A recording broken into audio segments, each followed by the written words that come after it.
It is now in order to consider Amendment Number 62, printed in Part F of House Report 118-216. For what purpose does the gentleman from Florida seek recognition? Mr. Speaker, I have an amendment at the desk. Clerk will designate the amendment. Amendment number 62, printed in Part F of House Report number 118-216, offered by Mr. Donalds of Florida.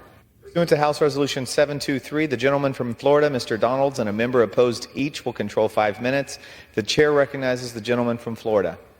Thank you, Mr. Speaker. My amendment, in short, does something very simple. It actually reduces the funding requirement for the Commodity Future Trading Commission back to FY 2018 levels.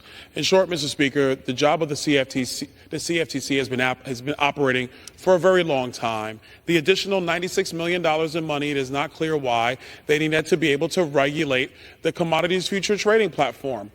Nothing miraculously has changed in commodities trading from 2018 to 2024.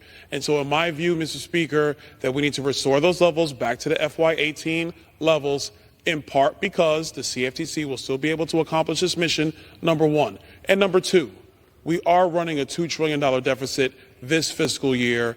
We have to actually begin to pull some of these agencies back to levels that the American taxpayer can actually begin to afford, not the wishful thinking of the federal agencies. With that, I reserve. Gentleman reserves. For what purpose does the gentleman from Pennsylvania seek recognition? Mr. Chairman, I rise in opposition to this amendment. The gentleman is recognized for 5 minutes. Well, Mr. Chairman, it's a good thing I represent Punxsutawney, Pennsylvania, because it feels like Groundhog Day all over again.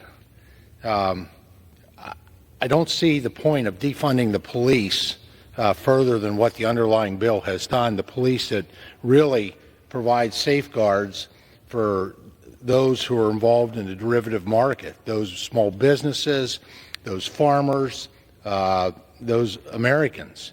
And so, as I've mentioned before, the CFTC is one of our two financial market regulators. They are the police within this area that acting as a cop on the beat for the commodity derivatives market. The Commission's work is essential to ensure that commodity markets are fair for all participants, from the largest financial institutions to the smallest businesses. And again, robust, fair, police derivative markets allow for the accurate risk control and price discovery for essential economic inputs like agricultural and energy products. Domestic derivative markets enable the United States producers and consumers of commodities to effectively manage their risks, making American businesses more competitive around the world.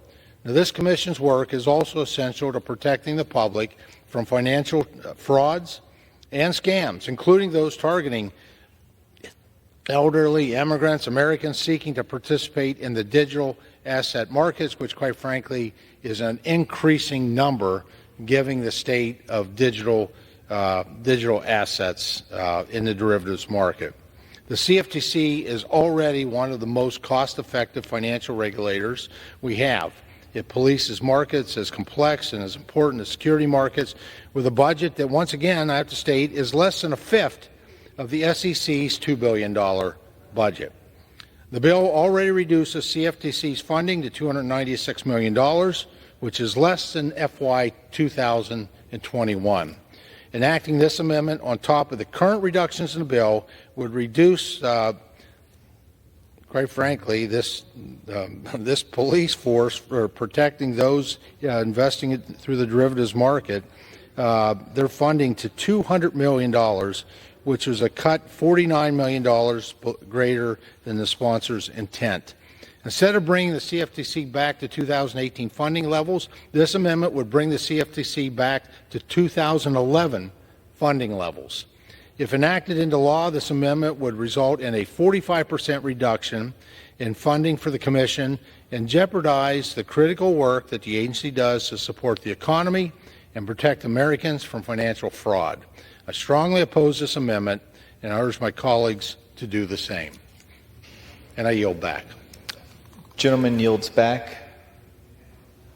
Gentleman from Florida is recognized. Thank you, Mr. Speaker. A couple of things. Number one, the regulatory mission and the enforcement mission for the CFTC has not been encumbered in any way over the last several years. So cutting their spending back at a time when the American taxpayer does not have more money, first, to give to the federal government and its leviathan of overspending, but number two, borrowing more money from its future is just not the prudent measure to do. That's one. Number two, Congress has not outlined any regulatory framework around the digital assets framework.